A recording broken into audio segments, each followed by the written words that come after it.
बच्चों next video में अपने लास्ट वीडियो जो बनाई थी उसमें अपने देखा था प्रतिरोध क्या होता है चालक का, ठीक है। और मैंने बताया था इलेक्ट्रॉन के मार्ग में उत्पन्न अवरोध, जब इलेक्ट्रॉन गति करता है विद्युत क्षेत्र के विपरीत दिशा में तो उसके मार्ग में अवरोध उत्पन्न होता है और उस अवरोध को ही हम क्या कहते हैं, चालक का प्रतिरोध।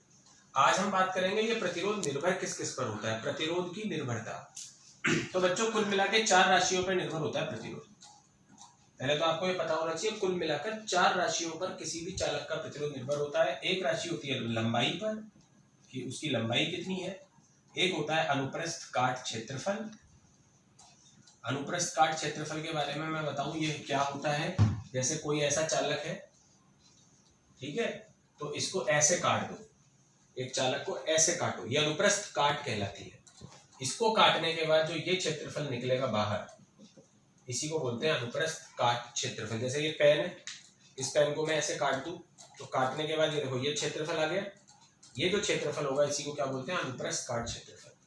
तो एक तो लंबाई पर निर्भर है, एक अनुप्रस्थ काट क्षेत्रफल पर। एक ताप पर निर्भर होता है कि इस चालक का ताप कितना है, और एक पदार्थ, ये किस पदार्थ से बना है, उस पदार्थ की प्रकृति पर भी निर्भर होता है।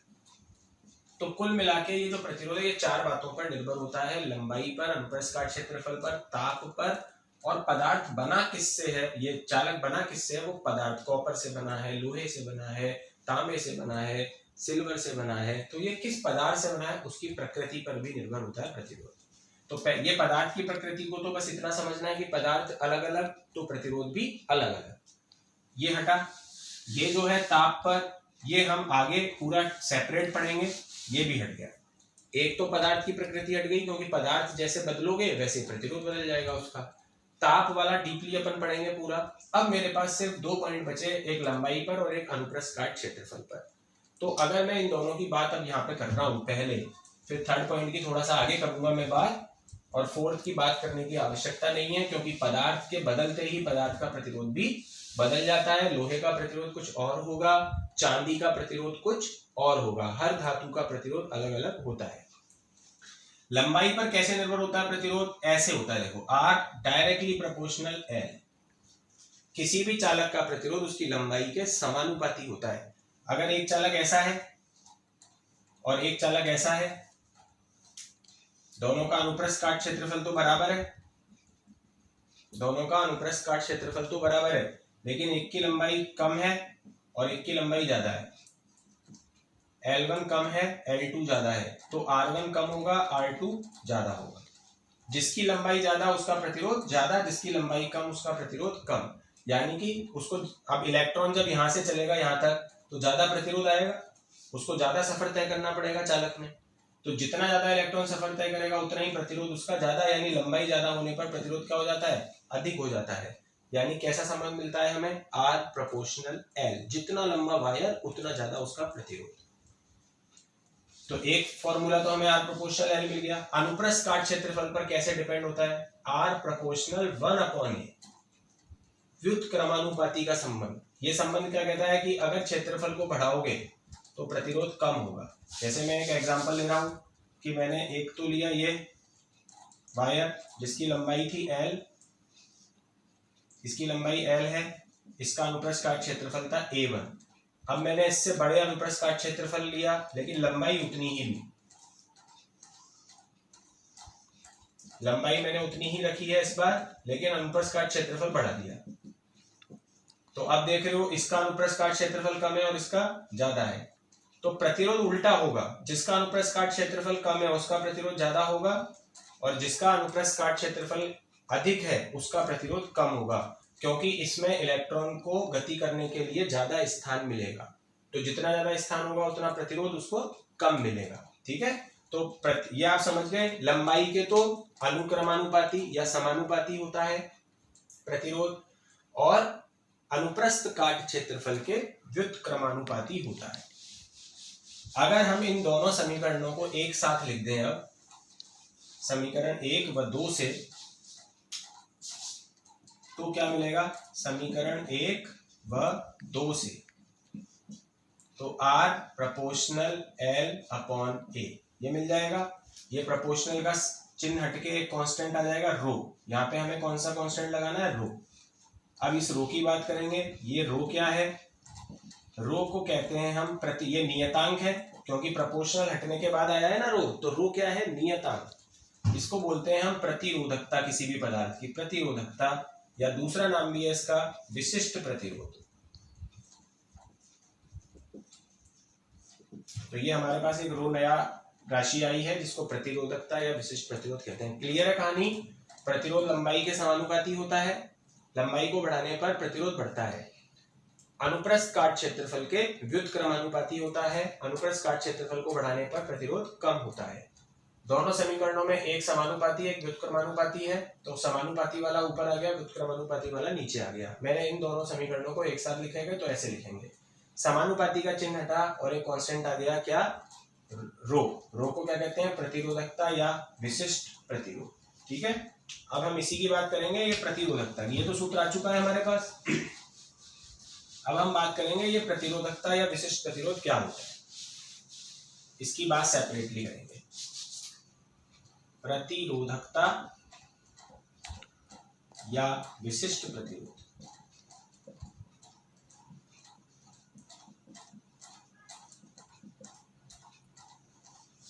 तो प्रतिरोधकता या विशिष्ट प्रतिरोध क्या होता है? देखो, पहले सूत्र लिखो, R बराबर रो L अपॉन A।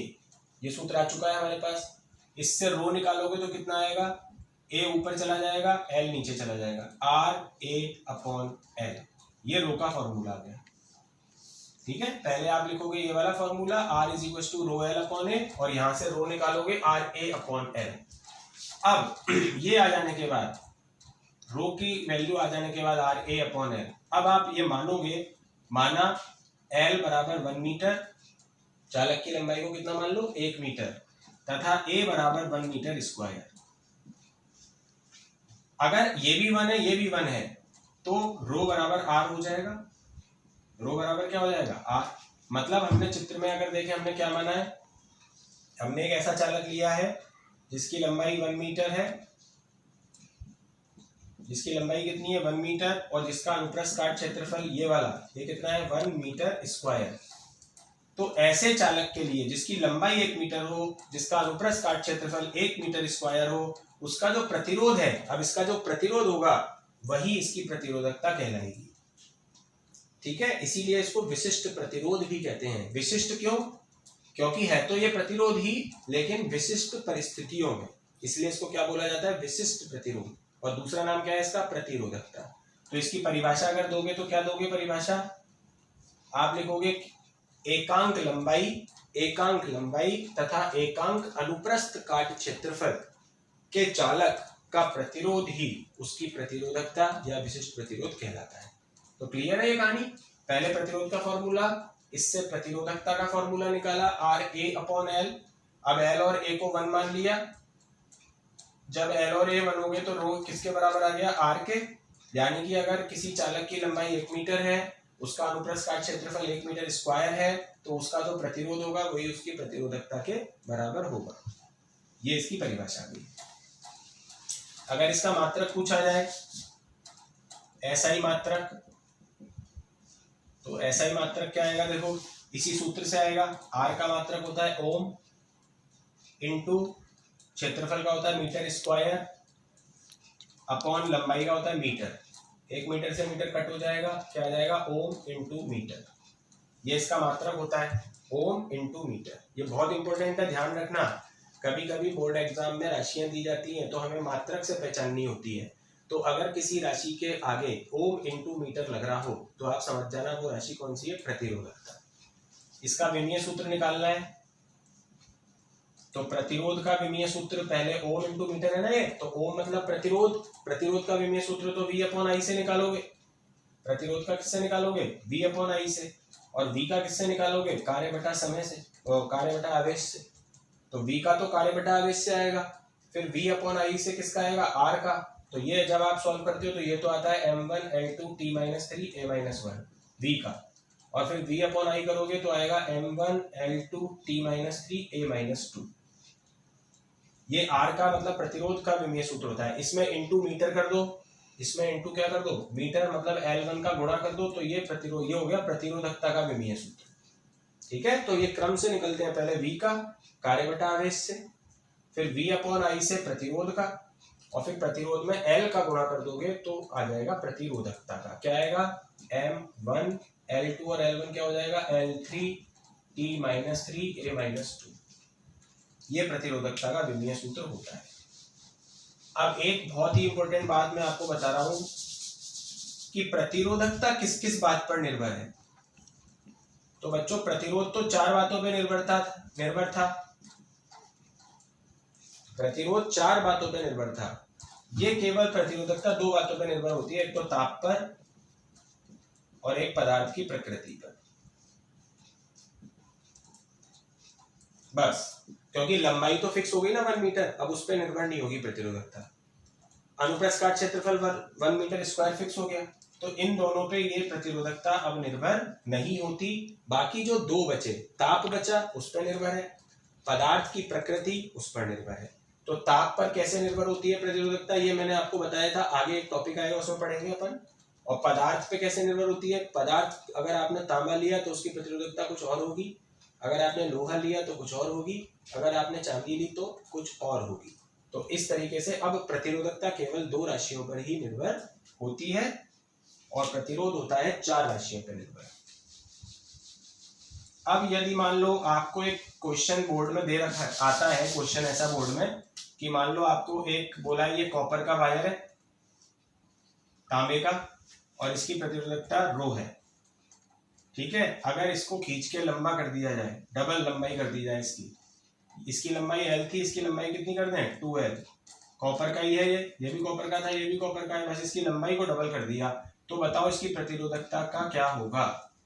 समझ गए, L लंबाई का चालक था, कॉपर से बना हुआ, तांबे से बना हुआ, उसको खींच के उसकी लंबाई को दुगना कर दिया, तो दुगना करने पर उसकी प्रतिरोधकता पर क्या प्रभाव होगा। आप बोलोगे उसकी प्रतिरोधकता पर कोई प्रभाव नहीं होगा, क्योंकि प्रतिरोधकता लंबाई पर निर्भर नहीं होती। लंबाई को काटो पीटो कुछ भी करो, पर ये तो कॉपर है, ये भी कॉपर है, पदार्थ वही रखा, ताप वही रखा, तो प्रतिरोधकता परिवर्तित नहीं होगी, ठीक है। अगर पदार्थ बदल देते, कॉपर की जगह कोई दूसरा पदार्थ ले लेते, तो फिर प्रतिरोधकता बदल जाती।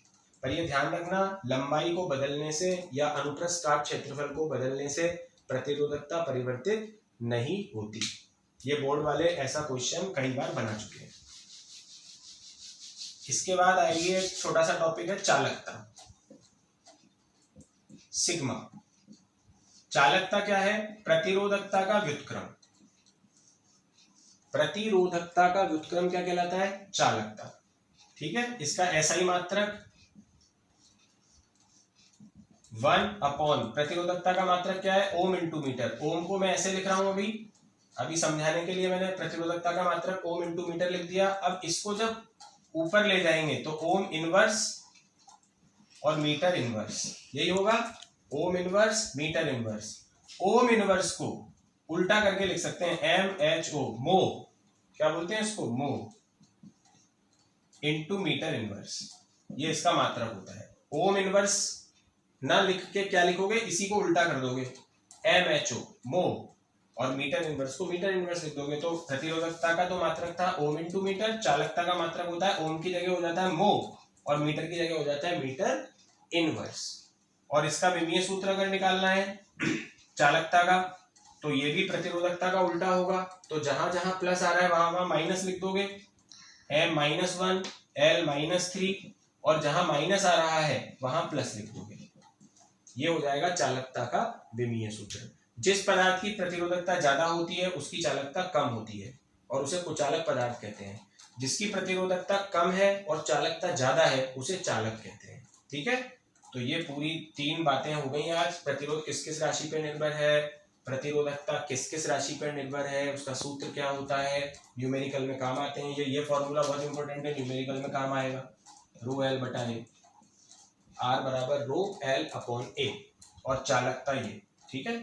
तो ये आज के टॉपिक हैं पूरे, इनको 2 बार कम से कम रिपीट करना और अच्छी तरीके से लर्न करना।